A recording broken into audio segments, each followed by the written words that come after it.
মানুষের হায়াতের জিন্দেগির অনেকগুলো ধারা আছে। আমরা ধারাবাহিকতায় আমাদের জীবন চলতেছে। একটা সময় আমরা দুনিয়াতে ছিলাম না, ছিলাম রূহ জগতে। কোথায় ছিলাম? রূহ জগৎ থেকে আল্লাহ তাআলা আমাদেরকে ট্রান্সফার করে পাঠিয়েছেন মার পেটে। এটাকে আলমে বতন বলা হয়। রূহ জগৎটাকে বলা হয় আলমে আরওয়াহ। এরপরে আল্লাহ সেখান থেকে মার পেটের মধ্যে আমাদেরকে পাঠিয়েছেন। এটার নাম হলো আলমে বতন। এটা একটা জগৎ, আলমে বতন, মার পেট। এখানে কেউ 8 মাস, কেউ 9 মাস, কেউ 10 মাস থাকে, ঠিক না? এরপরে আর থাকবার সুযোগ নাই। দুনিয়ার এমন কোনো রেকর্ড নাই যে মার পেটে কেউ 12 মাস 14 মাস দিয়ালা। ونشهد أن لا إله إلا الله وحده لا شريك له ونشهد أن سيدنا ونبينا وشفيعنا وسندنا وحبيب ربنا ومولانا محمدا عبده ورسوله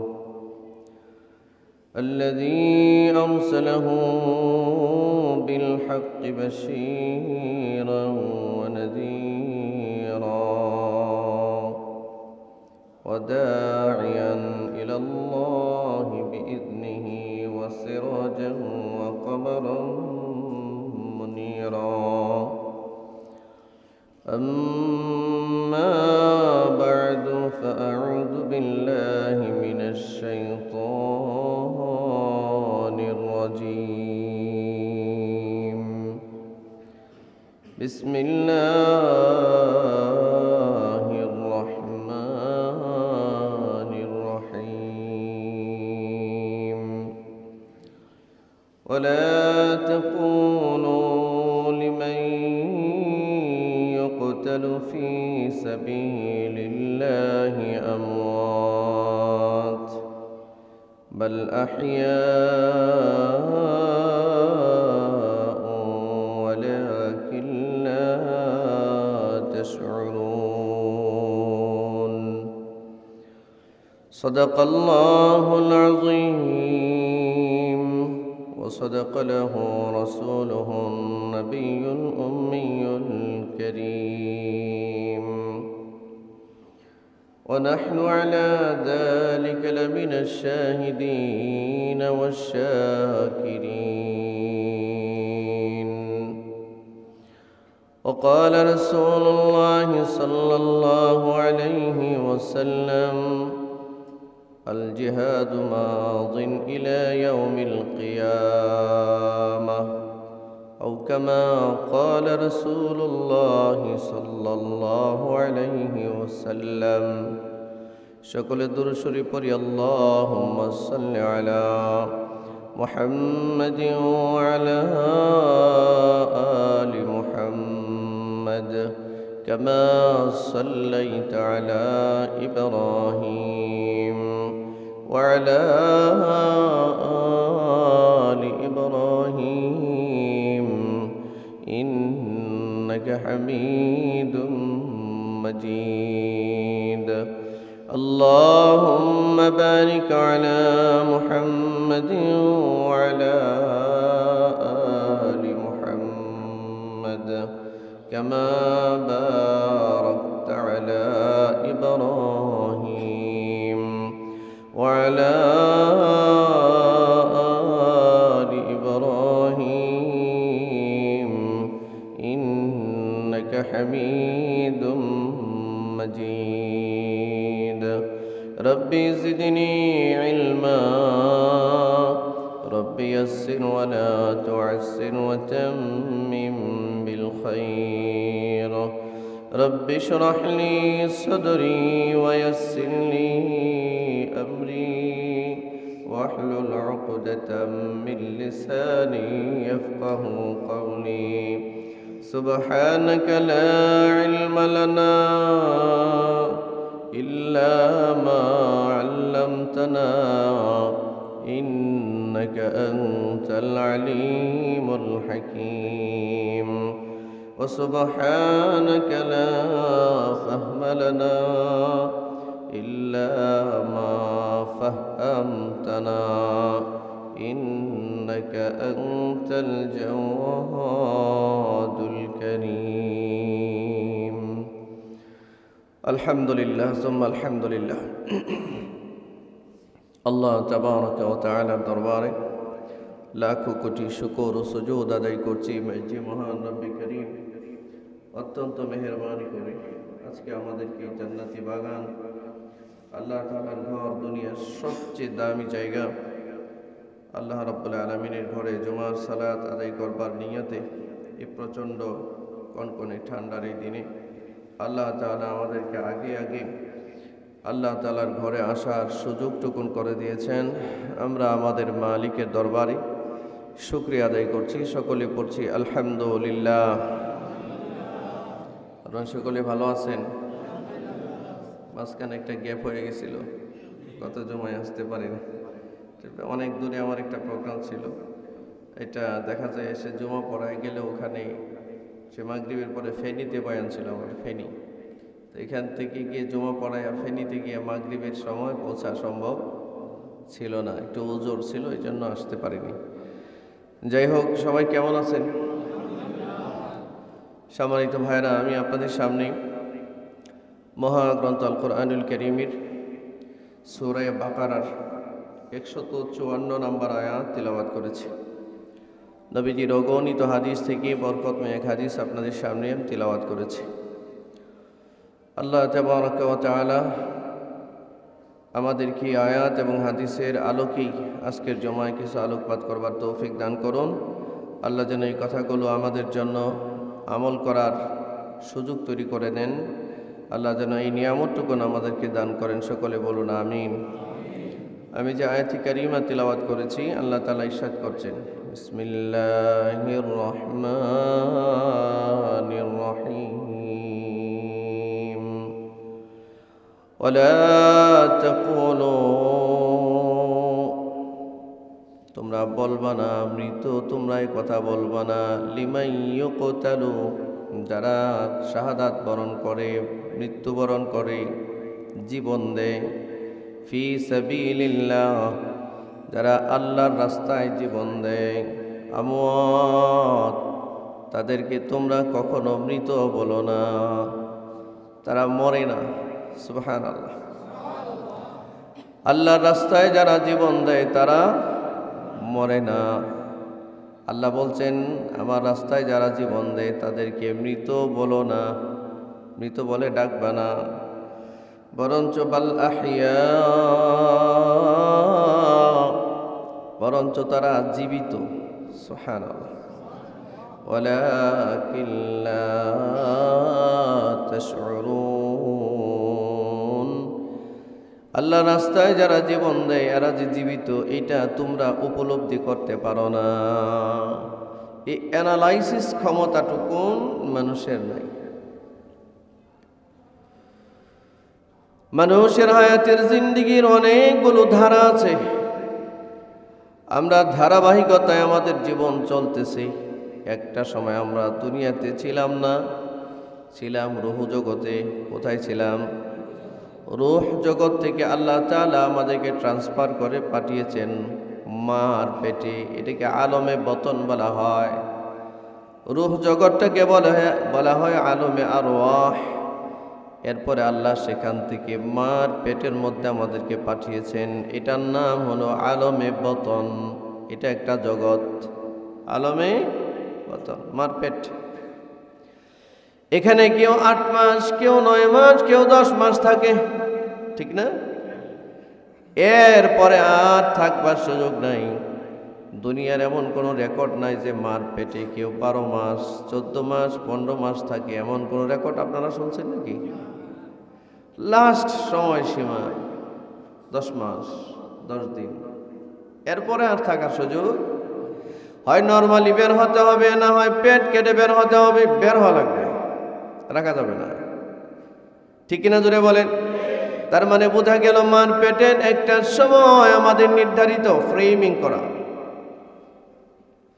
রূহ জগতে কে কত বছর ছিলাম আমরা কেউ জানি না, অনির্ধারিত, এটা জানেন একমাত্র।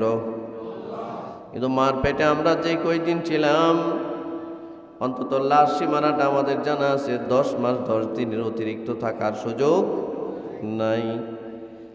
এটা একটা জগৎ। এরপরে আসলাম দুনিয়া, এটাকে বলা হয় আলমে দুনিয়া। বর্তমানে যেখানে আমরা স্টে করছি, যেখানে আছি, এটাকে আলমে দুনিয়া বলে। বলেন এটাকে কি বলে? তাহলে ইতিমধ্যে আমরা কয়টা জগৎ পাড়ি দিলাম? 2টা।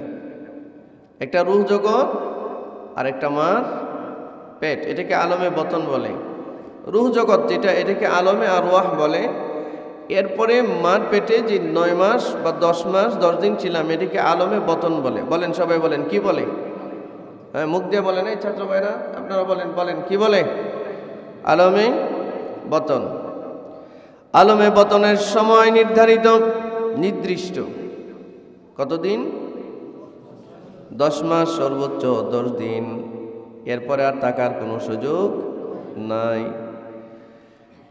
এই যে সময়টা নির্ধারণ করেছেন, এটা দুনিয়ার কোনো বিজ্ঞানী না, আল্লাহর দেওয়া নির্ধারিত সময়। যদি বলেন কার দেওয়া নির্ধারিত সময়? আল্লাহর দেওয়া নির্ধারিত সময়। মার পেট থেকে আমরা বেরিয়ে আসছি এই দুনিয়ায়। এখানে এই জগতের নাম আলমে দুনিয়া। বলেন আলমে, সবাই মুখ খুলুন, বলেন আলমে দুনিয়া। তাহলে এখন আমরা কয় নাম্বার জগতে আছি? জোরে বলেন। এই 3 নাম্বার জগতে আছি। কে কতদিন থাকবো সময় আমাদের জানা, এটা জানে কে? এরপরে সামনে আমাদের আরেকটা জগৎ আছে, এটার নাম আলমে বরজখ। বলেন আলমে বরজখ, সবাই বলেন আলমে বরজখ। এই আলমে বরজখটা হচ্ছে কবরের জিন্দেগি, পরকালীন জিন্দেগিকে আলমে বরজখ বলা হয়। তাহলে কয়টা জগৎ পাইলাম আমরা? 4টা। বর্তমানে কয় নম্বরে আছি? যদি বলেন 3 নম্বরে কতদিন থাকবো, এটা কি কারো জানা আছে? রূহ জগতে কতদিন ছিলাম, এটা কি কারো জানা আছে? মার পেটে ছিলাম 9 মাস, কেউ 8 মাস, কেউ 10 মাস, কেউ 10 দিন, এটা মোটামুটি জানা আছে। সামনে আর একটা জগৎ আছে, এটার নাম হলো আলমে বরজখ। এখানে কে কত বছর থাকবে, এটার ঠিকানা কারো জানা নাই। এক একটা জগতের এক একটা ধারা আছে, ধারা। এক একটা জগতের লালিত পালিত হওয়ার এক একটা মাধ্যম আছে, সিস্টেম আছে। রূহ জগতে একভাবে আমরা পরিচালিত হয়েছি। এরপরে মার পেটে আসার পরে এটা আর একটা জগৎ, এখানে পরিচালনার পদ্ধতি ছিল ভিন্ন। মার পেট থেকে বের হয়ে আমরা আসছি দুনিয়ায়, এখানে পরিচালনার পদ্ধতিটা আরেকটু ভিন্ন। ঠিক কিনা জুড়ে বলেন? এরপরে এই দুনিয়া ছেড়ে সামনে পরকালে যখন আমরা পাড়ি দেব, এইটার ওই জীবনটার পদ্ধতি আরেকটু ভিন্ন, যেটা এই 3 জীবনের সাথে মিল নাই। এই আয়াতের তর্জমাটা, তাফসীরটা বুঝতে হলে এই প্রাসঙ্গিক কথাটা বোঝা লাগবে, আর না হয় কথার ধারা বুঝতে পারবেন না। বর্তমানে আমরা এই ট্রান্সফারেবল একটা জগতের ভিতরে আছি। এটা 3 নাম্বার জায়গা বর্তমানে যেখানে আছে। এটার নামটা কি? কথা বলতে হবে, বলেন কি? আলমে দুনিয়া। সামনে যে একটা জগৎ আছে, এটার নাম আলমে দুনিয়ার জীবন পদ্ধতি, জীবনাচরণ সম্পর্কে আমাদের ধারাবাহিকতা আছে, ধারা আছে, জানাশোনা আছে। এখানে মানুষ খায়, এখানে ঘুমায়, এখানে মানুষ দৌড়ায়, এখানে শুয়ে থাকে, এখানে উড়ায়, এখানে যা খুশি তা করে। কিন্তু আলমে বরজখের যে একটা জীবন, এখানে মানুষ কেমনি তার জিন্দেগি চালাবে, এটা আমাদের কারো জানা নাই। আপনারা কি আমার কথা বুঝতেছেন? মানুষ যখন দৌড়ায়, এটা চোখে দেখে কিনা, শরীরে কষ্ট লাগে কিনা দৌড়াইলে? মানুষের অনুভূতি সম্পন্ন যতগুলো মাধ্যম আছে মানব শরীরে, এই মাধ্যমগুলোকে পঞ্চ ইন্দ্রিয় বলে। পঞ্চ ইন্দ্রিয়, পাঁচটা মাধ্যমে মানুষ তার অনুভূতিকে জাগ্রত করে। কয়টা মাধ্যমে? সবাই বলেন কয়টা মাধ্যমে? পাঁচটা মাধ্যমে মানুষ তার শরীরের অনুভূতি জাগ্রত করে, অনুভূতি টের পায়। চোখ দিয়া দেখে, বুঝে, ঠিক না জোরে বলেন? কান দিয়া শোনে, মুখ দিয়া বলে, কথা বলেন না কেন? এই পঞ্চ ইন্দ্রিয়ের বাইরে গিয়া মানুষ বুঝার কোনো সুযোগ দুনিয়াতে নাই। এই দুনিয়াতে কোনো কিছু টের পাওয়া, বোঝা না বোঝা, দেখা না দেখা, এটার সম্পর্ক পঞ্চ ইন্দ্রিয়ের সাথে। আর মানুষের দেহ থেকে যখন রূহ বের হয়ে যায়, এই কথাটা খুব খেয়াল করেন, মনোযোগ দিয়ে শুনেন। নাস্তিক মুরতাদরা যেখানে আমাদেরকে বিভ্রান্ত করে, সংশয় সৃষ্টি করে, এটা না বুঝলে আমরা অনেকেই পরকাল সম্পর্কে দ্বিধার মধ্যে পড়ে যাই। এই জন্য আল্লাহ রাব্বুল আলামিন আমাদেরকে জানায় দিয়েছেন, মানুষ পৃথিবীতে উপলব্ধি ক্ষমতার পাঁচটা মাধ্যম আছে। কয়টা মাধ্যম? এটাকে পঞ্চ ইন্দ্রিয় বলে। এই পঞ্চ ইন্দ্রিয় শুধু সচল থাকে দুনিয়ায়, আলমে দুনিয়াতে। কোথায়? পঞ্চ ইন্দ্রিয়টা সচল থাকে আলমে দুনিয়া, মানে 3 নাম্বার জায়গায়, 3 নাম্বার স্টেশনে। কয় নাম্বার স্টেশনে? এরপরে সামনে যান একটা স্টেশন, এটার নাম সবাই বলেন আলমে বরজখ। বলেন আলমে। এই আলমে বরজখে মানুষের এই পঞ্চ ইন্দ্রিয় কোনো কাজ করে না। আলমে বরজখের জিন্দেগির সাথে মানব দেহের পঞ্চ ইন্দ্রিয়ের কোনো সংযোগ নাই। এটার সাথে বোঝা না বোঝার কোনো কিছুই নাই। এই পরকালের জিন্দেগিটা একটা আলাদা জিন্দেগি। এই জিন্দেগির ব্যাপারে আল্লাহ রসুল বলেন, এটাকে কবর বলা হয়। মানুষের দেহটা যখন কবরের মধ্যে রাখা হয়, মাটিতে রাখা হয়, জায়গাটাকে কবর বলা হয়। কি বলা হয়? এই কবরের ক্ষেত্রে আল্লাহ রসুল বলেছেন, আল কবরু রাউযাতুম মিন রিয়াজিল জান্নাতি আও হুফরাতুম মিন হুফারিন নার। আল্লাহ রসুল বলেন, কবর কারো জন্য হবে জান্নাতের বাগান, আর না হয় কারো জন্য হয়ে যাবে জাহান্নামের একটা গর্ত। এটা নবীর হাদিস। আপনারা কথা বুঝতেছেন? এ ভাই, আমার এই আলোচনা বোঝার জন্য না ঘুমাইলে চলবে না, এটা একটু বুঝার মতো কথা। না বুঝলে কিছুই হবে না। রসুল বলছেন, কবর নামক যে একটা জায়গা আছে, এই কবরটা হয় কারো জান্নাতের বাগান হবে, নতুবা জাহান্নামের গর্ত হবে। বলেন রসুল কি বলছেন? কবর কারো জন্য হয় জান্নাতের বাগান। দুনিয়ার কোনো কবর খুঁজে বাগান পাবেন? পাওয়া যায়? আর না হয় জাহান্নামের গর্ত। দুনিয়ার কোনো কবর খুঁজে কি জাহান্নামের গর্ত পাওয়া যায় নাকি? তো রসুলের কথার অর্থ কি? এটা বোঝার দরকার আছে না? অরণ্য হাদিসে আল্লাহ রসুল সাল্লাল্লাহু আলাইহি ওয়াসাল্লাম বলেছেন, পাপিষ্ঠ যারা হয়, কাফের কুফার মুশরিক যারা হয়, বেঈমান বেনামাজি যারা হয়, এদেরকে কবরে যখন রাখা হয়, তখন কবরের মধ্যে তিন্নিন নামক 99টা সাপ উপস্থিত হয়। হাদিস, এটা হাদিস, গল্প নয়। 99টা সাপ। এই সাপের নাম হলো তিন্নিন। হাদিসের শব্দ হচ্ছে তিন্নিন। 99টা সাপ কবরে আসে, আর এক একটা সাপের মুখ হলো 60টা। এনে কয়টা?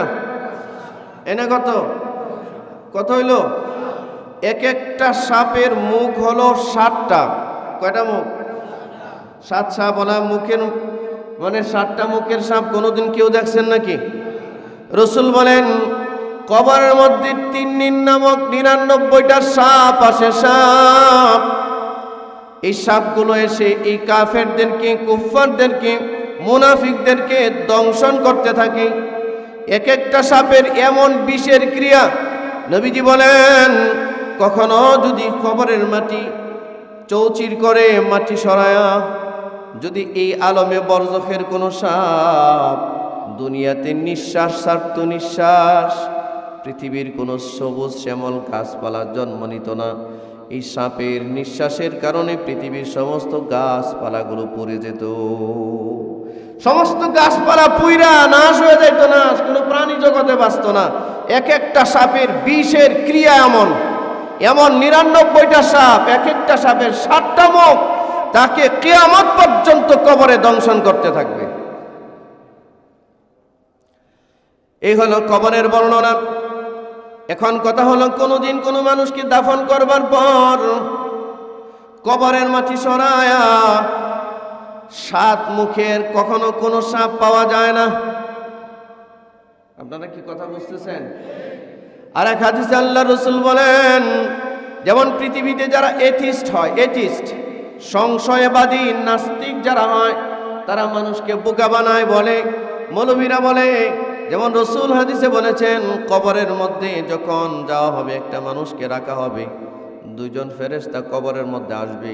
ফেরেশতা এসে তারে প্রশ্ন করবে 3টা। কয়টা? জোরে বলেন, কয়টা প্রশ্ন? এই কথাগুলো কি মিথ্যা কথা নাকি? নবীজি বলেন, 2 জন ফেরেশতা আসবে, এসে প্রশ্ন করবে, 1 নাম্বার, মার রব্বুকা। আরে ভাই মুখ খুলেন না কেন? বলেন, মার রব্বুকা, বলো তোমার রব কে? আপনারা সবাই বলেন, আমাদের রব কে? আসতে বলবেন না, জুড়ে বলেন, রব্বি আল্লাহ। আরো জুড়ে বলেন, রব্বি আল্লাহ। শাহাদাত আঙ্গুলটা উঠায়া দিয়ে আল্লাহরে সাক্ষী দিয়া বলেন, আমাদের রব কে? উপরে উঠান, বলেন, আমাদের রব কে? রব্বি আল্লাহ, আমাদের রব হলেন আল্লাহ। 1 নাম্বার প্রশ্নের উত্তর। 2 নাম্বার বলবে, মা দীনুকা, বলো তোমার দিন কি? আমাদের উত্তর হলো দীনিয়াল ইসলাম। বলেন, দীনিয়াল ইসলাম। আমাদের রব আল্লাহ, আমাদের ধর্ম, আমাদের জীবন ব্যবস্থার নাম হলো ইসলাম। 3 নম্বরে নিজের কবর থেকে নিয়ে রাসূলুল্লাহ সাল্লাল্লাহু আলাইহি ওয়াসাল্লামের রওজা আথার পর্যন্ত কবরের যে মাটি কুদরতিভাবে আল্লাহর নিজস্ব ব্যবস্থাপনায় মাটি সরাইয়া দিবে। এটা মনে হয় বিশ্বাস হইল না? সারা দুনিয়া খুললেও এটা হবে না, দেখা যাবে না যে মাটি সরছে, কিন্তু রাসূল বলছেন এটাই বিশ্বাস করতে হবে। কথা বলেন না? রাসূলের এই কথা ঈমান নাই? কবরের মাটি সরে যায়, ফেরেশতারা রওজা আথার পর্যন্ত নবীজিকে নির্দেশ করে দেখায়া বলেন, ইশারা করে বলেন, ওমান হাযার রাজুল, এই যে ব্যক্তি দেখা যায়। কাকে ইশারা করেন? রাসূলকে ইশারা করেন। আপনি মারা গেছেন বাংলাদেশের আশুলিয়া অঞ্চলের বাদাইলে, কবর হয়েছে বাদাইলে। এই কবর থেকে নবীর মদিনা রওজা আথার 100-200 কিলোমিটার দূর, না হাজার হাজার কিলোমিটার দূর। এখান থেকে কবরের মাটি উন্মুক্ত করে ফেরেশতা ইশারা করে বলবে, ওমান হাযার রাজুল, এই যে লোকটা দেখা যায়, ইনি কে? আল্লাযী বুইসা ফীকুম, যাকে তোমাদের কাছে প্রেরণ করা হয়েছিল, তিনি কে? আমাদের উত্তর হবে, হাযার রাজুলু মুহাম্মাদুর রাসূলুল্লাহ, ইনি হচ্ছেন আমাদের নবী, আল্লাহর রাসূল মুহাম্মাদুর রাসূলুল্লাহ সাল্লাল্লাহু আলাইহি ওয়াসাল্লাম। এই 3 প্রশ্নের উত্তর দেওয়ার পর রাসূল বলেন, যদি উত্তর কেউ দিতে পারে, সাথে সাথে তার কবরটা 70 গজ প্রশস্ত হয়ে যায়। আসতে বললেন যে সুবহানাল্লাহ। আচ্ছা, কবরে রাখলে কোনো ইমানদার, কোনো ওলিয়া যদি মরে, আপনারা যদি 10 দিন পরে কবর খোঁড়েন, খুঁজে যদি দেখেন, রাসূল বলছেন 70 গজ প্রশস্ত হয়। অন্য বর্ণনায় আসছে তার দৃষ্টি যত দূর যায় তত দূর পর্যন্ত প্রশস্ত হয়, এবং জান্নাতি বিছানা তার কবরে বিছিয়ে দেওয়া হয়। পৃথিবীর কোনো ওলিয়ার কবরে খুঁড়ে কবরের মাটি সরাইয়া জান্নাতি বিছানা দেখতে পাবেন? জোরে বলেন, পাবেন? 70 গজ লম্বা হয়েছে, প্রশস্ত হয়েছে কবর, এটা দেখা যায়? হ্যাঁ, দেখা যায়। কিন্তু রাসূল যে বলছেন, বিশ্বাস করা যাবে না। আপনারা মনে হয় সন্দেহের মধ্যে পড়ছেন।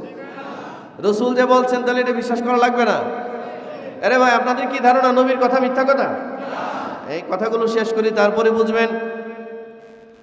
আর আল্লাহর নবী একই হাদিসে বলেন, এই প্রশ্নের উত্তর যদি কেউ দিতে না পারে, সাথে সাথে কবরের মাটি তারে চাপা দেয়। রাসূল বললেন, এই পাশের মাটি যখন তাকে চাপা দেয়, একটা মানুষের এই ডান পাশের হাড়গুলো এবং বাম পাশের হাড়গুলোর ব্যাপারে নবীজি এভাবে তার হাত মোবারক দেখায়া বলেন যে তার কবরের মাটির চাপার কারণে ডান পাশের হাড্ডি আর বাম পাশের হাড্ডি একটার আরেকটার ভিতরে এমনি ঢুকে যায়। রাসূল বলেছেন, নাউজুবিল্লাহ বলবেন না? আপনারা মনে কথা বুঝতেছেন না? নবীজি যে এতগুলো কথা বললেন যে কবর হয় জান্নাতের বাগান হবে, না হয় জাহান্নামের গর্ত হবে, এক। 2 নাম্বার বললেন কবরের তিন্নিন নামক 99টা সাপ পাঠায়, এটার আলোচ্য বিষয় 2। এক একটা সাপের 7টা করে মুখ হয়, প্রত্যেকটা মুখ দিয়া এই কাফেরকে, এই জাহান্নামীকে কিয়ামত পর্যন্ত দংশন করতে থাকে। পৃথিবীর কেউ অনুবীক্ষণ যন্ত্র তালাশ করে কবরে রেখে দিলেও কোনো কাফেরের কবরে 7টা সাপ আসছে বা একটা সাপের 7টা মুখ বা 99টা সাপ আসছে এটা প্রমাণ করতে পারবে না। এ কারণেই দুনিয়ার সায়েন্সের সাথে নবীজির এই কথার কন্ট্রাডিকশনটা এই জায়গায়। পৃথিবীর যত সায়েন্টিস্ট আছে নবীজির এই কথাগুলো মানতে চায় না, কিন্তু না মানার পিছনে তার যে অযোগ্যতা আছে, নিজের যে অযোগ্যতা আছে এটা বুঝতে পারে না, এটা বোঝা লাগবে। এরপর আল্লাহ রসুল বলছেন যদি কবরের মধ্যে কেউ প্রশ্নের উত্তর দিতে না পারে কবরের মাটি তাকে চাপা দিবে, এই পাশের পাঁজর ওই পাশের পাঁজরের সাথে লেগে যাবে। আজ পর্যন্ত পৃথিবীর কোনো গুরুস্থানে এটা কাফের হোক আর মমিন হোক আর গায়রি মমিন হোক, সাধারণ মুসলমান হোক আর অসাধারণ মুসলমান হোক, কোনো মুসলমানের কবরে গিয়া দেখা যাবে না আপনি 10 দিন পরে, ধরেন 10 দিন আগে একটা পাপিষ্ঠ মানুষকে মাটি দিছেন, 10 দিন পরে গিয়া দেখলেন তার কবরে মাটি সরায়া, দেখবেন তার হাড্ডি যেটা যেখানে আছে এখানেই আছে, কথা বলে না। কিন্তু রসুল যে বলছেন এই পাশের পাঁজর ওই পাশের পাঁজর, হাদিস এটাও এটা নর্মাল না এবং জয়ীফ কোনো হাদিস না, দুর্বল হাদিস না, এটা সিহাসিকতার হাদিস। বুখারী মুসলিমে বর্ণনা করেছেন রসুল যে এই পারের এই পাঁজর আর এই পাঁজর একত্রিত হয়ে এইভাবে ঢুকে যাবে। নবীজির কথা কি মিথ্যা কথা নাকি শতভাগ সত্য? ঈমান আছে কার কার এই কথার উপরে? আছে সবার ঈমান? আচ্ছা, আমরা সাক্ষী দিছি, বিন্দু পরিমাণ আমরা অবিশ্বাস করি না এই কথায়। ঘটনাগুলো ঘটবে কখন, কিভাবে ঘটবে রসুল বলছেন এটাই বাস্তব, কিন্তু এখানে যে ঘটনা ঘটবে এটাও বাস্তব। কিন্তু মূল কথা হলো মানুষের উপলব্ধির জন্য, অ্যানালাইসিস ক্ষমতার জন্য মানুষের শরীরে 5টা ইন্দ্রিয় কাজ করে, 5টা ইন্দ্রিয়, পঞ্চ ইন্দ্রিয় কাজ করে। একটা মানুষ যখন মারা যায়, মারা যাওয়ার সাথে সাথে তার পঞ্চ ইন্দ্রিয় ডিজাবল হয়ে যায়, এটা দিয়া তখন আর সে কোনো কিছু উপলব্ধি করতে পারে না, এটা দিয়া বুঝে না। দুনিয়ার দেহ দিয়া, দুনিয়ার চোখ দিয়া, দুনিয়ার হাত দিয়ে, দুনিয়ার কান দিয়ে, দুনিয়ার জিহ্বা দিয়ে, দুনিয়ার এই পঞ্চ ইন্দ্রিয় দিয়ে কবরের শাস্তি, কবরের শান্তি, কবরের জান্নাতের বাগান আর কবরে জাহান্নামের গর্ত, এটা উপলব্ধি পঞ্চ ইন্দ্রিয় দ্বারা সম্ভব নয়। পঞ্চ ইন্দ্রিয় আলমে বরজখে সম্পূর্ণভাবে পর্যদস্ত হয়। পঞ্চ ইন্দ্রিয়র কোনো কাজ কবরের জিন্দেগিতে থাকে না। মানুষের দেহ থেকে যখন রূহ বের হয়ে যায় তখন কিছু সময়ের জন্য ইল্লিয়িন থেকে অথবা সিজ্জিন থেকে রূহটা কবরে পাঠানো হয় প্রশ্ন উত্তরের জন্য। প্রশ্ন উত্তর সম্পন্ন হওয়ার সাথে সাথে তার জন্য শান্তি অথবা শাস্তির যত ব্যবস্থা আছে সবটুকুন ব্যবস্থা তার রূহের সাথে সম্পৃক্ত হয়, এটা দেহের সাথে সম্পৃক্ত হয় না। আর যেই শাস্তি অথবা শান্তি রূহের সাথে সম্পৃক্ত, এই শাস্তি এবং শান্তিটা উপলব্ধি করবার জন্য মানব দেহের পঞ্চ ইন্দ্রিয় কোনো কাজ করবে না। সুতরাং পৃথিবীর বস্তুবাদী শিক্ষাবিদ, পৃথিবীর সমস্ত সায়েন্স, পৃথিবীর সমস্ত সায়েন্টিস্ট আর বিজ্ঞানীরা যখন নবীর এই হাদিসকে তারা তাদের বিজ্ঞানের আলোকে চেক করে তখন বলে এগুলো মিথ্যা কথা, এটা ইসলামী শরীয়তে হতে পারে, কিন্তু বিজ্ঞানীটা বিশ্বাস করে না। আরে বিজ্ঞান উপলব্ধি করবার কয়েকটা মাধ্যম আছে। বিজ্ঞান পৃথিবীকে পঞ্চ ইন্দ্রিয়ার বাইর দিয়ে কিছুই উপলব্ধি করতে পারে না। বিজ্ঞান কখনো মানুষের স্বপ্ন নিয়ে গবেষণা করতে পারে না। কিন্তু এমন একটা জগৎ আছে যেই জগতে পঞ্চ ইন্দ্রিয় কাজ না করলেও স্বপ্নের মাধ্যমে পৃথিবীতে মানুষ অনেক কিছুই দেখে দেখে ভয় পায় অথবা শান্তি পায়। এখানে বিজ্ঞান সম্পূর্ণ অচল। আপনারা কি কথাটা বুঝতে পারছেন? এটা অনেক গুরুত্বপূর্ণ একটা তাৎপর্যপূর্ণ আলোচনা। এটা বোঝার জন্য সুস্থ মস্তিষ্ক লাগবে। আমাদের দেশের লাখ লাখ কোটি কোটি মুসলমানকে সংশয়বাদী বানাচ্ছে। আমাদের দেশের বুয়েটে রুয়েটে ঢাকা বিশ্ববিদ্যালয় সহ বাংলাদেশের গরিব মানুষগুলো যেগুলো, এগুলোর তো বেঈমান বানাচ্ছেই। এগুলোদের তো হিজবুত তাওহীদ বেঈমান বানাচ্ছে, এদেরকে আপনার কাদিয়ানীরা বেঈমান বানাচ্ছে, এদেরকে খ্রিস্টান মিশনারিরা বেঈমান বানাচ্ছে। আর শিক্ষিত পার্সন যারা এই দেশে, এদেরকে কনফিউশন, এদেরকে সংশয়বাদী এথিস্ট হিসেবে তৈরি করছে। এদের সংশয়.com নামে এদের বড় একটা আছে প্রচার মাধ্যমে, সংশয়.com-এ কোটি কোটি প্রশ্ন এরকম আছে। মৌলবীরা যে এই কথাগুলো বলে এবং মৌলবীদের যে নেতা মুহাম্মদ যে কথা বলে, এটা তো সম্পূর্ণ বিজ্ঞান বহির্ভূত এবং সম্পূর্ণ তার বানানো কথা। নাউজুবিল্লাহি মিন যালিক। আচ্ছা, আমরা ঘুমায় গেলে মাঝে মধ্যে স্বপ্ন দেখি না? জোরে বলেন, আছে তো বিশ্বাস? আচ্ছা, এখন কথা হলো, এই যে কবরের আযাব অথবা শাস্তি অথবা শান্তি, এটা উপলব্ধি করবার জন্য মানুষের যে বুঝবার পঞ্চ ইন্দ্রিয় ক্ষমতা, এটা মানুষের দেহ থেকে রূহ বের হয়ে গেলে তখন আর এটা কাজ করে না।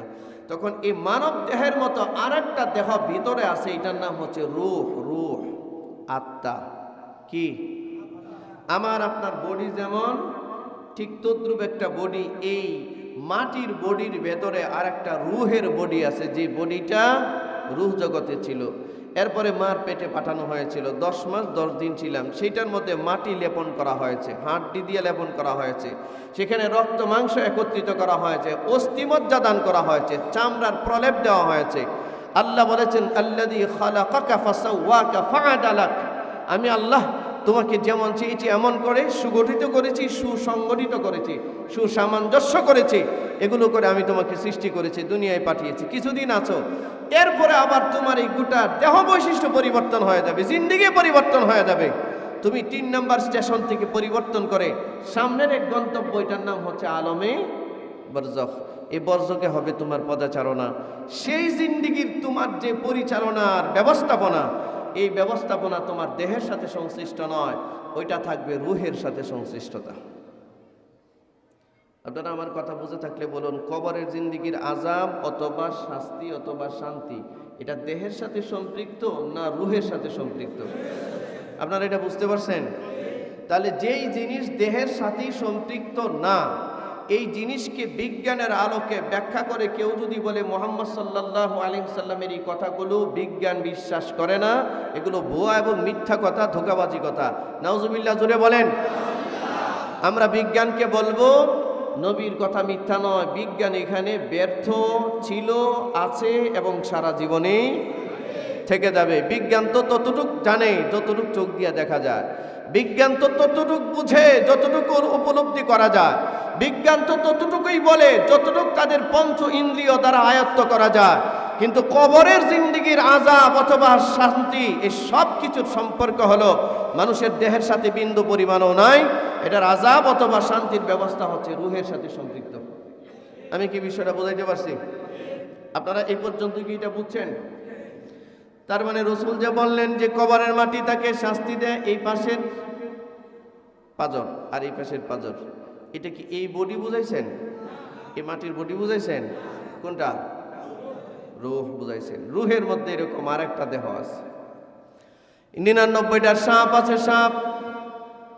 আচ্ছা ভাই, মাঝে মধ্যে স্বপ্নের মধ্যে সাপে কামড়ায় না আমরা রে? সজাগ হয়ে কি সাপ দেখতে পান? কিন্তু ব্যথা পাওয়া যায় না, ভয় পাওয়া যায় না? স্বপ্নে যে সাপে কামড়ায় ভয় পাওয়া যায় না? অনেক কিছু শরীর ঘামে যায়, চিৎকার করে উঠে। কথা বলেন না কেন? পাহাড় থেকে যখন ফেলে দেয় ভয় পায় না? চিৎকার করে। খাট থেকে অনেকে লাফ দিয়ে পড়ে যায় নিচে, ঠিক কি না? আচ্ছা, স্বপ্নে যে কেউ কামড়াইলো সে উপলব্ধি করতেছে, বাঘে দৌড়াচ্ছে তাকে, সে তার জীবন বাঁচাবার জন্য দৌড়াচ্ছে, ঠিক কি না? উপলব্ধি করছে, কষ্ট উপলব্ধি করছে সে। অথবা কোনো সুখের এক বিশাল বিছানা শুয়ে আছে, শান্তিটা উপলব্ধি করছে।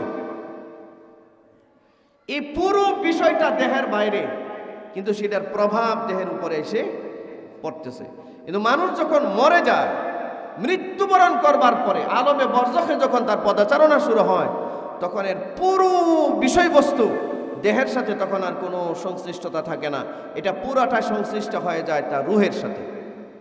মানুষ ঘুমিয়ে যখন দুঃস্বপ্ন দেখে, এতে করে সে যেমন পেরেশান হয়, এইটা সম্পূর্ণ যেমন রুহের সাথে সম্পৃক্ত। শান্তির স্বপ্ন দেখলেও সম্পর্ক রুহের সাথে, মৃত্যুবরণ করবার পরেও এর সমস্ত সম্পর্ক হচ্ছে মানুষের রুহের সাথে, দেহের সাথে তখন আর কোনো সম্পর্ক। এই দেহটাকে আল্লাহ কার্যকর করবেন যখন সিংগায় ফুৎকার দেওয়া হবে। ইসরাফিল আবার যখন সিংগায় ফুৎকার দিবেন, আল্লাহ সেই রুহুটা আবার ওই মাটির দেহ ফেরত দিবেন। এ কারণে আমরা এক মুষ্টি মাটি হাতে নিয়ে বলি, মিনহা খালাকনাকুম ওয়া ফিহা নুঈদুকুম ওয়া মিনহা নুখরিজুকুম তারাতান। জানেন না? বলেন না কেন? বলেন তারাতান উখরা। অর্থ হলো মিনহা খালাকনাকুম, এই মাটি থেকে তোমাকে সৃষ্টি করা হয়েছে, ওয়া ফিহা নুঈদুকুম, এই মাটিতে আবার তোমাকে ফেরত দিয়ে গেলাম, ওয়া মিনহা নুখরিজুকুম তারাতান উখরা, পরকাল দিবসে আবারও, শেষ দিবসে আবারও এখান থেকে তোমাকে ওঠানো হবে, এখান থেকে আমাদের আবার উঠে দাঁড়াতে হবে। এই হলো আমরা যখন একজন মৃত ব্যক্তিকে দাফন করে মাটি দিয়ে চলে আসি, ঠিক কিনা জুড়ে বলেন? সম্মানিত ভাইয়েরা আমার, লক্ষ্য করুন, তাহলে কবরের জিন্দেগির শাস্তি শান্তি সবকিছুর সম্পর্ক কি দেহের সাথে না রুহের সাথে? জোরে বলেন, কার সাথে? এই রুহের জগতে, কবরে, আলমে বরজখে আল্লাহ কিছু মানুষকে পদার্পণ করবার সাথে সাথে সুজা জান্নাত দিয়ে দেয়। জান্নাত বিনা হিসাবে জান্নাত। কি হিসাবে? এই বিনা হিসাবে যেই সমস্ত মানুষ জান্নাতে যাবে, এর মধ্যে এক শ্রেণীর মানুষের নাম হচ্ছে শহীদ। যদি বলেন কি শহীদ মানে কি? আমাদের যে আব্দুল শহীদ, সে কোন শহীদ এটা? হ্যাঁ, আল্লাহর রাস্তায় যারা জীবন দেয়, যারা শহীদ, বীর বিক্রম, বীর শ্রেষ্ঠ, বীর বাহাদুর, বীর বাঙালি, বীর শহীদ উসমান হাদির মতো করে যারা জীবন দেয়, এরা মরলেই এদের কবর হয়ে যায় জান্নাতের বাগান। এটা আমরা উপলব্ধি করতে পারি না, তারা জান্নাতে চলে যায়। সুবহানাল্লাহ, জোরে বলুন। এক হাদিসের মধ্যে আল্লাহ রাসূল সাল্লাল্লাহু আলাইহি ওয়াসাল্লাম বলেন, আল্লাহর জন্য যারা জীবন দেয়, আল্লাহর রাস্তায় যারা জীবন দেয়, এদের মরণটা, এদের শাহাদাতের যে মৃত্যুর যে যন্ত্রণাটা, নবীজি বলেন একটা ছোট্ট পিঁপড়া গায়ে কামড় দিলে যেমন অনুভব হয়, একজন শহীদ যখন আল্লাহর রাস্তায় জীবন দেয়, মনে হয় যেন তার গায়ের মধ্যে একটা ছোট্ট পিঁপড়া কামড় দিছে। এভাবে জীবনটা চলে যায়। সুবহানাল্লাহ, সুবহানাল্লাহ। আমরা দেখতে পাচ্ছি আমাদের শহীদ ওসমান হাদির মাথার মধ্যে শুট করা হয়েছে, গুলি করা হয়েছে। এই পাশ দিয়ে বের হয়ে ওই পাশ দিয়ে গুলি চলে গেছে। মনে করতেছি না জানি কত কষ্ট। না না না, শহীদ উসমান হাদির কষ্ট হয় না, বরঞ্চ সারা জীবন যে শাহাদাত লালন করেছেন, সেই শাহাদাতের শহীদের রক্ত নিয়ে একেবারেই তার মালিকের কাছে চলে গেছে। আমরা বিশ্বাস করি শহীদ উসমান হাদির রূহটা এখন সবুজ জান্নাতি পাখির ভিতরে ঢুকায়া, রাসূল হাদিসে বলেন শহীদের রূহ জান্নাতি সবুজ পাখির ভিতরে আল্লাহ ঢুকায়া দেয়। এই সবুজ পাখিটা জান্নাতে উড়ে বেড়ায়, আল্লাহু আকবার, সারাদিন ওড়ায়। সন্ধ্যা যখন হয়ে যায়, আল্লাহর আরশের নিচে কিছু ঝাড়বাতি আছে, ঝাড়বাতি। এই ঝাড়বাতিগুলোর ভিতরে শহীদের রূহটা গিয়া জাগা নেয়। আল্লাহু আকবার বলেন।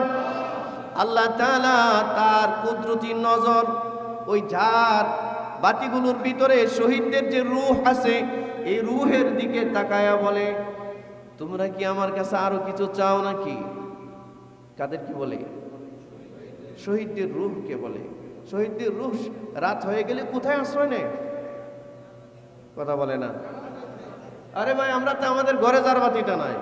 আর রাসূল হাদিসে বলেন আমার আরশে, আল্লাহর আরশের নিচে কিছু ঝাড়বাতি আছে, আর ওই ঝাড়বাতিগুলো একমাত্র সুশোভিত করে শহীদদের রূহ।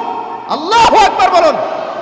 ওখানে শুধুমাত্র শহীদরা থাকে, শহীদদের রূহ আল্লাহর জান্নাতের, আল্লাহর আরশের নিচে শহীদদের রূহ ওই ঝাড়বাতিগুলোর ভিতরে আশ্রয় গ্রহণ করে। তো আল্লাহ তাআলা তাদের দিকে কুদরতি নজর দিয়ে বলে, তোমরা আরো কিছু চাও নাকি? এ ভাই, একটা মানুষ, একজন নেককার মানুষ, একজন যত আল্লাহওয়ালা মানুষই হোক, মরে গেলে আল্লাহর রাস্তায় যদি শহীদ না হয়, সোজা বরাবর জান্নাতে যায় না। কিন্তু আল্লাহর রাস্তায় যে শহীদ হয়, এই লোকটার কোনো কবরের কোনো প্রশ্নপত্রই নাই, কবরের কোনো প্রশ্ন নাই, সোজা বরাবর জান্নাত, সবুজ পাখির বেশে সারা জান্নাত ঘুরে বেড়ায়। রাত হয়ে যাওয়ার সাথে সাথে আল্লাহর আরশের নিচে এই সবুজ পাখিগুলো আল্লাহর আরশের নিচে ঝাড়বাতির ভিতরে আশ্রয় গ্রহণ করে। আল্লাহ তাআলা ডাক দিয়া বলেন, তোমরা কি আমার কাছে আরো কিছু চাও নাকি? শহীদের রূহ গুলো বলে, আল্লাহ আর কিছু চাইবো আমরা? আর কি চাওয়ার আছে? কত মানুষের কত লম্বা জীবন পড়ে আছে, মরবে, কিয়ামত হবে, হাসর হবে, বিচার হবে, তারপরে জান্নাত নতুবা জাহান্নাম। আর আমরা আল্লাহ আপনার রাস্তায় জীবন দিলাম, আমরা আপনার রাস্তায় জীবন দিয়া সোজা বরাবর জান্নাতে চলে আসলাম, এখন এই জান্নাতে বিচরণ করছি, আর চাওয়ার কি আছে? আপনার কাছে চাওয়ার আর কি আছে আমাদের? শহীদরা এই উত্তর দেওয়ার পর কিছুক্ষণ পর আল্লাহ আবারও জিজ্ঞাসা করবেন, ও জান্নাতীরা, ও শহীদরা, ও শুহাদায়ে কেরাম, আমার কাছে কি তোমাদের আরো কিছু চাওয়ার আছে নাকি? আপনারা কি মনে করছেন শহীদ উসমান হাদি মরে গেছে? কি বলেন আপনারা? যারা শহীদ হয় তারা মরে না, কথাটি কিনা জোরে বলেন। এই জন্য আল্লাহ বলেন, ওয়ালা তাকুলু লিমান ইয়ুকতালু ফি সাবিলিল্লাহি আমওয়াত। এই শোনো, আল্লাহর রাস্তায় যারা জীবন দেয়, ফি সাবিলিল্লাহ, আল্লাহর রাস্তায় যারা জীবন দেয়, ওয়ালা তাকুলু, তোমরা তাদেরকে বলবা না আমওয়াত, তাদেরকে মৃত বলে সম্বোধন করবা না। আল্লাহু আকবার বলেন। বাল আহিয়া, বরঞ্চ তারা জীবিত। ওয়ালাকিন লা তাশউরুন, তোমরা এটা উপলব্ধি করতে পারো না। আল্লাহু আকবার। শহীদ উসমান হাদি মরে নাই, মরে নাই, বরঞ্চ শহীদ উসমান হাদি সারা জীবন যে শাহাদাতের তামান্না করত, শহীদ হয়ে শাহাদাতের মর্যাদা নিয়ে এদেশের কোটি কোটি মানুষের হৃদয়ের কান্না আর ভালোবাসা নিয়ে মালিকের কাছে চলে গেছে। বাংলাদেশে এমন কোনো মানুষ নাই যে তার জন্য এই দেশের মানুষ এভাবে হৃদয় ভেঙে কান্না করছে। বাংলাদেশ স্বাধীন হওয়ার পরে এমন কোন জানাজা মানুষ গেছে, শহীদ উসমান হাদির জানাজায় মানুষ গেছে, রিকশাওয়ালা নিয়ে গেছে, জানাজার মাটি নিয়ে নামায় দিছে, যাত্রী টাকা দিতে চায়, রিকশাওয়ালা বলে, আপনি শহীদ উসমান হাদির জানাজায় আইছেন, আমি কি টাকা দিব নাকি? উসমান হাদির জানাজায় যায় মানুষ টাকা নেয় না, রিকশাওয়ালা টাকা নেয় না, লক্ষ লক্ষ মানুষ জানাজায় হাজিরা দিছে, নিজের টাকা ব্যয় করে, রাজনৈতিক কোনো উদ্দেশ্য নাই, ঠিক কিনা জোরে বলেন? কোনো স্বার্থ নাই, কিচ্ছু নাই। কত মানুষ হাজিরা দিছে, শুধু পুরুষ মানুষ গেছে, মহিলারা যদি যাইতো, পুরুষ যা যা গেছে তার চেয়ে আরো 3 গুণ বেশি যাইতো। আর সারা বাংলাদেশের মানুষ আসতে পারে নাই, এদেশে কোটি কোটি মানুষ শহীদ উসমান হাদির জানাজায় উপস্থিত হইতে পারে নাই, কিন্তু কোটি কোটি মানুষের হৃদয়ে শহীদ উসমান হাদির জন্য দোয়া ছিল, দোয়া। গাড়িতে বসে রয়েছে, দিল ভাঙে গেছে, দোয়া করতেছে উসমান হাদির জন্য। আত্মার কোনো সম্পর্ক নাই, রক্তের কোনো সম্পর্ক নাই, যায় নামাজের বিসল্লাহ মুসল্লায় পড়ে, আলেমরা দোয়া করে, হাফেজরা দোয়া করে, এদেশের জেনারেল শিক্ষিত মানুষগুলো দোয়া করে, দেশপ্রেমিক মানুষগুলো শহীদ ওসমান হাদির জানাজার জন্য, শহীদ ওসমান হাদির জন্য দোয়া করছে। এখনো পর্যন্ত দোয়া করে। রাত্রে 2টা 3টায় ওই দিন আমি মাহফিল শেষ করে আসতেছিলাম, শহীদ ওসমান হাদির জানাজার পাশে 3টার সময় গেলেও মানুষ পাওয়া যায় জিয়ারতে দাঁড়ায় আছে, ঠিক না জোরে বলেন? 4টার সময় গেলেও মানুষ পাওয়া যায় ওসমান হাদির কবরের পাশে মানুষ দাঁড়ায় আছে। আল্লাহু আকবার বলেন।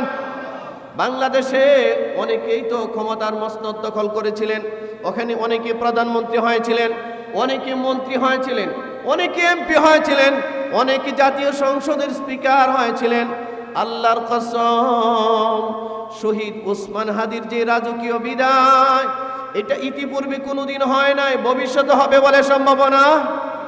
আপনি মন্ত্রী হতে পারবেন, আপনি এমপি হতে পারবেন, কিন্তু এমন ভালোবাসা নিয়া এদেশের কোটি মানুষকে কাঁদায়া রাজকীয় বিদায় নিয়ে চলে যাবেন, এটা হয়তো 100 বছর পরে একজন শহীদ হাদির দ্বারাই সম্ভব হয়, ঠিক না? দেশের জন্য জীবন দিয়েছে ওসমান হাদি, মরে নাই। ওসমান হাদির প্রতিটা রক্তকণিকার মধ্যে এদেশের কোটি কোটি ওসমান হাদির জন্ম হয়েছে, ঠিক কিনা জোরে বলুন? মানুষ ওসমান হাদিকে হৃদয়ে ধারণ করে, ওসমান হাদির আদর্শকে মানুষ হৃদয়ে ধারণ করে, ঠিক কিনা জোরে বলুন? আর ভারতীয় রাজাকারদের প্রতি মানুষ ঘৃণা পোষণ করে, ঘৃণা। ওসমান হাদির মাথায় যে সন্ত্রাসী গুলি চালাইছে, আল্লাহর কসম, ওসমান হাদি মরে নাই, মরছে ওই সন্ত্রাস, ঠিক কিনা জোরে বলেন? ওসমান হাদির এই হত্যাকাণ্ডের সাথে যত হারামিরা জড়িত আছে, ওসমান হাদি মরে নাই, মরছে ওই সমস্ত হারামিরা, ঠিক কিনা জোরে বলেন? শহীদ ওসমান হাদির মাথায় গুলি চালায়া ওই সন্ত্রাসী দুনিয়াতে জীবিত আছে। আপনারা মনে করেন ও সুখে আছে নাকি? এটা কি হয়? এটা সম্ভব? আমি একটা নিরীহ মানুষের মাথায় গুলি চালায়া দিব, হত্যা করব তাকে, আর আমি নীরবে নিশ্চিন্তে ঘুমাবো?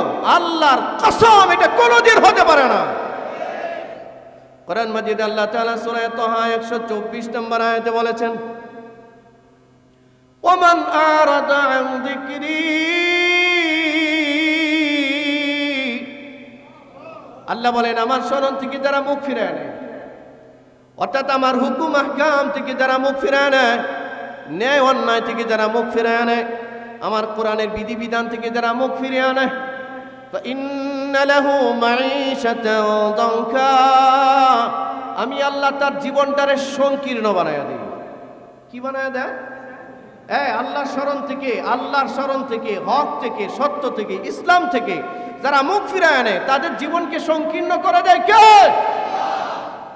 ওসমান হাদির জীবন হয়ে গেছে প্রশস্ত, আল্লাহর প্রশস্ত জান্নাতে ঘুরতেছে। এটা আমাদের ঈমান, এটা আমাদের ইয়াকিন, এটা আমাদের বিশ্বাস।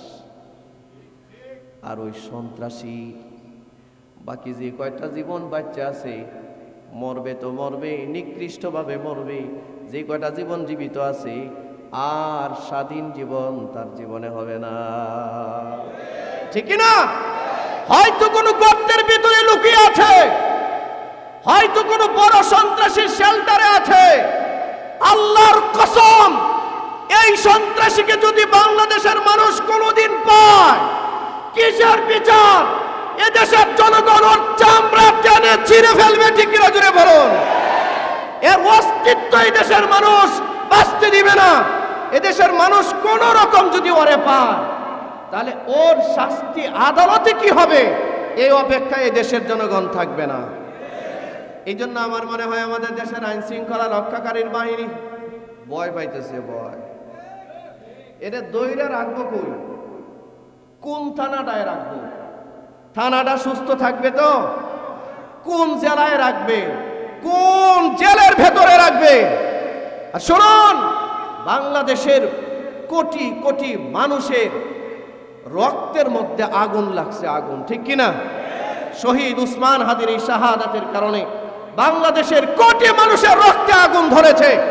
কি আলেম, একটি সাধারণ মানুষ দেশপ্রেমিক সমস্ত জনতার ভিতরে শহীদ উসমান হাদির কারণে রক্তে আগুন লেগেছে।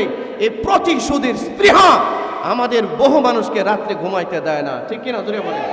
বহু মানুষকে রাত্রে ঘুমাইতে দেয় না। ওসমান হাদি মরে নাই, ওসমান হাদি চলে গেছে রবের কাছে, ঠিক কিনা জোরে বলেন? আপনারা কি উসমান হাদির সমস্ত কালচার, উসমান হাদির সমস্ত স্পৃহা, উসমান হাদির সমস্ত আদর্শ কি ধারণ করেন কি করেন না? কারা কারা করেন? হাত দেখান তো। উসমান হাদির আদর্শ ধারণ করেন কি করেন না? উসমান হাদির প্রধান আদর্শ ছিল উসমান হাদির সমস্ত ভারতীয় আধিপত্যবাদের বিরুদ্ধে সারা জীবন সোচ্চার ছিলেন। আমরা ভারতীয় আধিপত্যবাদের বিরুদ্ধে মরণ পর্যন্ত সোচ্চার থাকবো। কারা কারা প্রস্তুত আছেন? প্রস্তুত থাকবো তো ইনশাআল্লাহ। এই ভারতীয় আধিপত্যবাদ আর বাংলাদেশে আমরা সহ্য করব? হাত নামান। এই ভারতীয় আধিপত্যবাদের সঙ্গে যারা একাত্মতা পোষণ করবে, আমরা আজকের এই জুমা থেকে এবং আজকের এই খুতবা থেকে দ্ব্যর্থহীনভাবে জানাচ্ছি, আমরা পাকিস্তানের রাজাকারকে যেমন ঘৃণা করি, ভারতের দালালি যারা করবে এই ভারতের দালালদেরকে এবং ভারতীয় রাজাকারদেরকে আমরা সাইজ করব ইনশাআল্লাহ। জয় বলেন ইনশাআল্লাহ। যারা পাকিস্তানের দালালি করেছিল 1971 সালে, ওরা ছিল রাজাকার, সারা জীবন তাদেরকে রাজাকার বলা হয়েছে। আজকের বাংলাদেশে 2025 সালে যারা ভারতের দালালি করে, এই সমস্ত ভারতীয় রাজাকারদেরকে সমাজ থেকে, রাষ্ট্র থেকে অবাঞ্ছিত ঘোষণা করতে হবে, ঠিক কিনা জোরে বলুন? এদের সাথে আমাদের অর্থনৈতিক, সামাজিক সমস্ত কর্মকাণ্ড থেকে নিজেদেরকে বিরত রাখতে হবে। এই ভারতীয় রাজাকারদের সাথে আমাদের কোনো সম্পর্ক, এরা ভারতীয় রাজাকার। সুন্দর করে এই কথাটাই, নেগেটিভটাই সমাজে প্রতিষ্ঠিত করুন।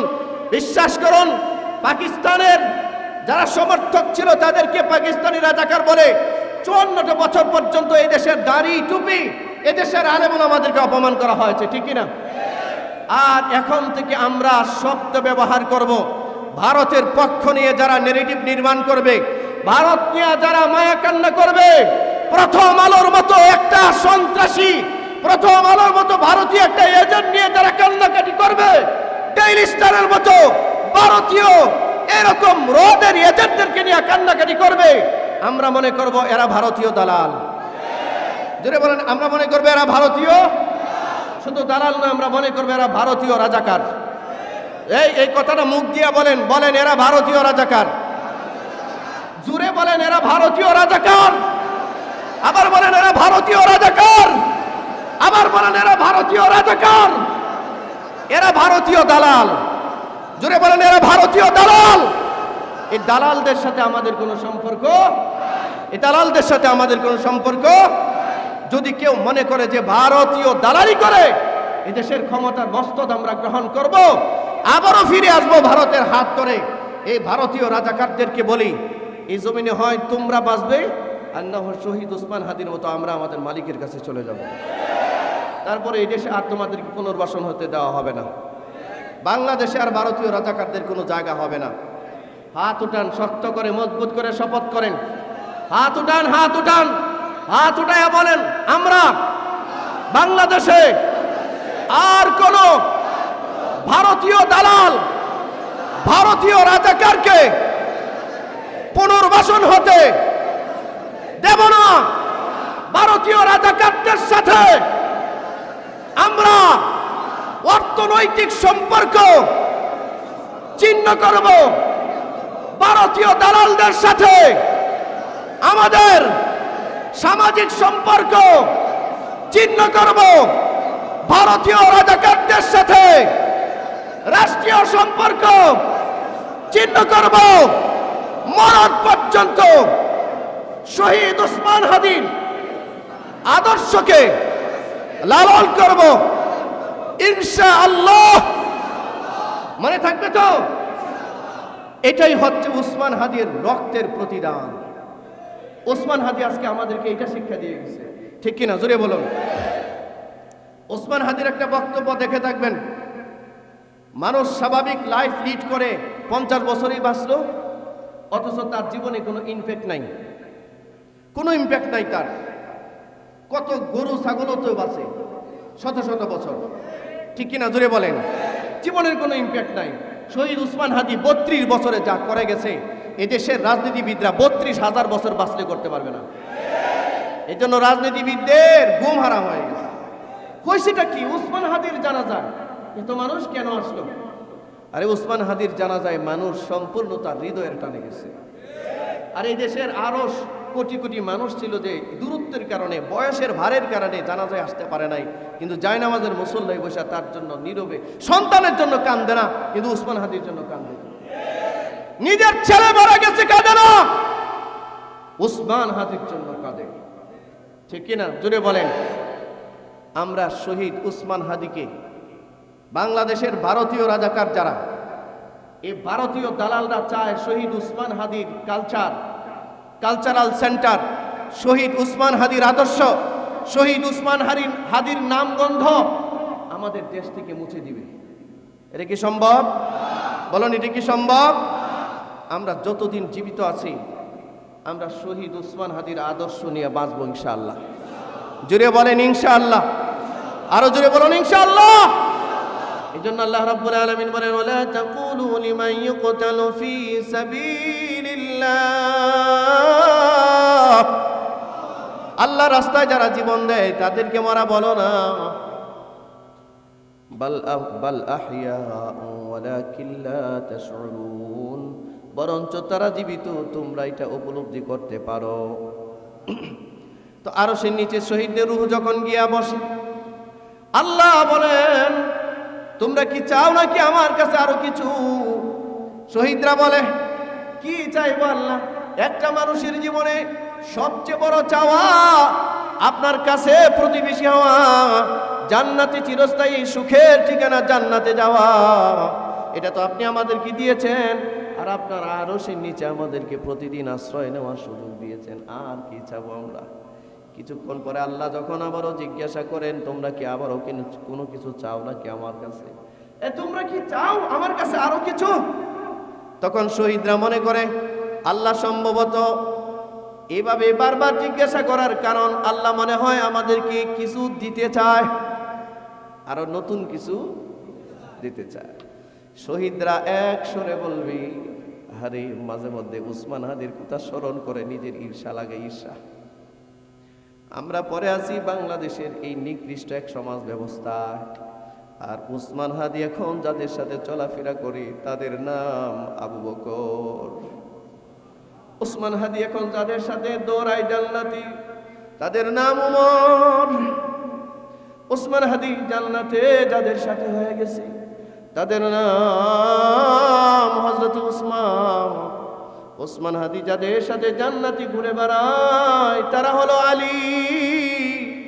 উসমান হাদি এখন যাদের সাথে জান্নাতি ঘুরে বেড়ায় তারা হলো আমির হামজা। আল্লাহু আকবার বলেন।